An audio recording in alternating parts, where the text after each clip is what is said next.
Welcome to the Mid-Career Retirement Pivot, where we'll help midlife professionals with modest savings and big responsibilities make a powerful late-stage shift toward financial security. In this video, we'll reveal how a defined benefit pension can be your hidden super asset, why you must pivot from debt-first thinking to capital accumulation, and how to structure the next 5 years for maximum impact. Let's get started. Before we dive in, a quick but essential disclaimer. This video is educational and provides general strategies. It is not financial, tax, or legal advice. Your personal circumstances, employer benefits, tax brackets, and state rules can significantly alter what's optimal. Please consult a qualified professional before implementing any strategy.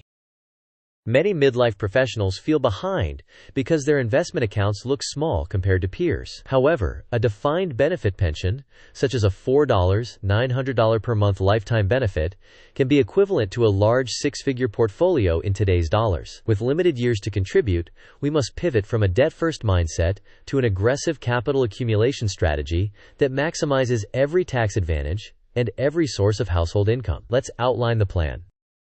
Here's our agenda. First, we will identify your pension as a hidden super asset. Next, we'll stabilize your finances with a 6-month emergency fund. Then we'll move into maximizing tax-advantaged accounts. After that, we will accelerate household income, including spouse and older children participation. We'll run a realistic retirement budget to test whether guaranteed income covers needs. We'll protect the pension with cost of living and survivor options. Then we'll craft a 5-year catch-up plan. Finally, we'll test your understanding with brief quizzes. Treat your pension as a super asset. For example, a $900 per month pension is akin to owning a large bond portfolio that produces reliable income for life. A quick rule of thumb is to approximate the present value using a realistic discount rate and expected longevity. While we won't pin down an exact figure here, recognize that the value is often in the high six figures. Consequently, your pension provides the foundation upon which you can build growth assets. Immediately obtain your latest pension statement and details, your normal retirement age, early retirement reduction factors, and years of service. Carefully check whether your plan has a cost of living adjustment, how it's calculated, and whether it's capped. Finally, analyze survivor options to ensure your spouse is protected. Choosing a survivor benefit typically lowers the monthly payout, so compare the protection gained with the reduction in benefit.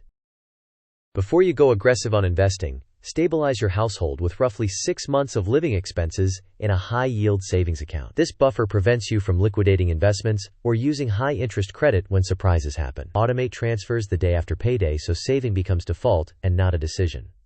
Direct windfalls like tax refunds and bonuses into this fund until you hit your target. Keep this reserve in safe, liquid cash. It is designed for stability and quick access, not for investment returns. Once you have this cushion, you can confidently shift surplus cash toward retirement accounts. Now let's maximize tax-advantaged space. Start by capturing any employer match. This is unconditional return. If you have both a 403(b) and a 457 plan, remember they have separate contribution limits, allowing you to contribute to each. Decide between traditional and Roth based on your current versus expected future tax brackets and your desire for tax diversification. Fund IRAs for both spouses. If one spouse has little or no income, use a spousal IRA to leverage household eligibility. If you have access, fund an HSA and consider investing the balance for long-term healthcare costs. Enable auto-escalation to nudge contributions up annually. And if you're age 50 or older, turn on catch-up contributions to accelerate savings in the final stretch. This flowchart illustrates how adding even part-time or remote income from a non-working spouse can set off a chain reaction. First, skills are refreshed and a flexible role begins.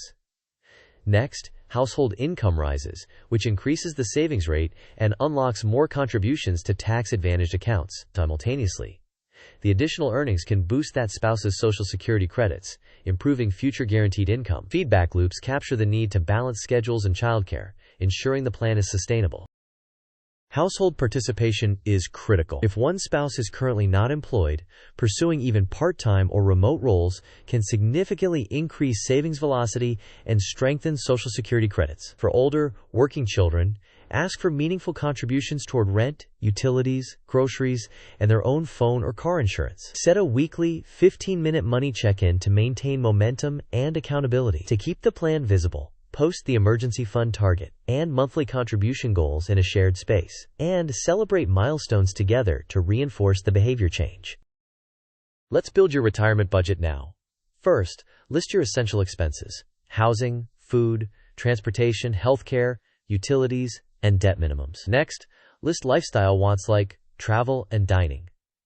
Estimate your guaranteed retirement income by combining your pension with both spouses' projected Social Security benefits. Review whether your pension includes a cost of living adjustment and how it responds to inflation. Choose a survivor benefit option that protects your spouse's lifetime needs, recognizing the trade-off in monthly benefit. Calculate the gap between needs and guaranteed income, which indicates the withdrawals required from investments or the potential need for part-time work. Finally, stress test the plan with more conservative inflation, higher healthcare costs, and investment return variability to gauge resilience. This sequence diagram shows the flow of funds from paycheck to long-term growth. Income first lands in checking. Then automated rules route money to the high-yield savings account until the emergency fund threshold is met. While that target is unmet, a larger share goes to the emergency fund. Once the threshold is achieved, more cash flow reroutes to tax-advantaged retirement accounts, and any remaining surplus can go to a taxable brokerage for additional flexibility. Quiz time. Which single move most accelerates late-stage saving for a midlife household with modest investment balances? Option A. Paying off all low-interest debt before investing. Option B.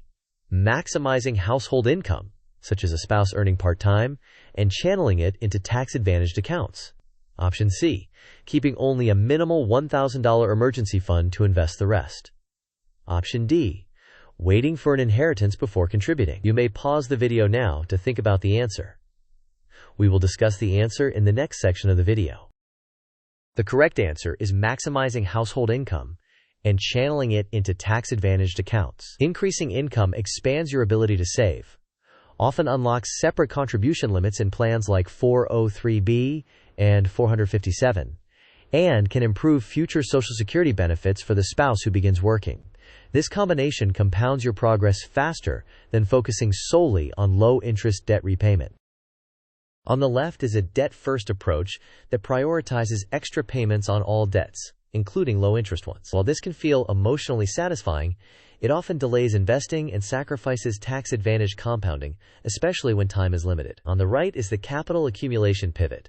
You pay minimums on low-rate debt while aggressively maximizing retirement accounts. This approach uses parallel contribution limits and tax advantages to accelerate net worth and increase retirement income security. High-interest debt should still be addressed promptly, but low-rate debt often does not warrant priority over tax-advantaged investing when years are short. This table compares common account types.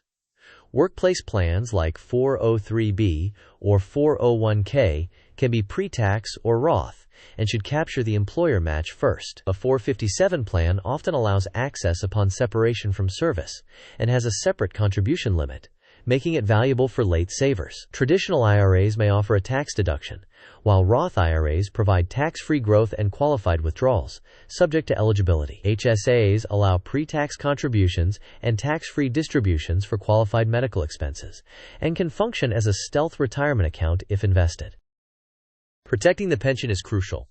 Confirm whether your plan includes a cost of living adjustment, and if so, whether it's fixed, CPI-linked, or capped. Choose a survivor benefit level that appropriately protects your spouse, weighing the reduction in your own benefit against the security it provides. Verify your earliest unreduced retirement date and explore whether purchasing service credit is possible and worthwhile. Also, understand retiree health benefits and premiums. Finally, ensure beneficiaries and key documents are current and stored securely, where both partners can access them. This 5-year timeline structures your pivot. In year 1, complete the emergency fund, capture the full employer match, and initiate the spouse's income path. In years 2 and 3, fully utilize 403(b) and 457 contributions if available. Fund IRAs, and invest the HSA.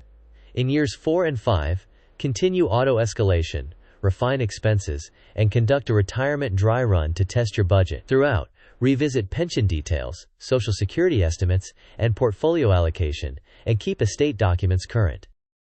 Second quiz. Before aggressively investing, what is the stabilizing priority for a midlife household making a pivot? Option A. Pay extra on a low-interest mortgage. Option B. Build a 6-month emergency fund in a high-yield savings account. Option C. Wait for markets to drop, then invest.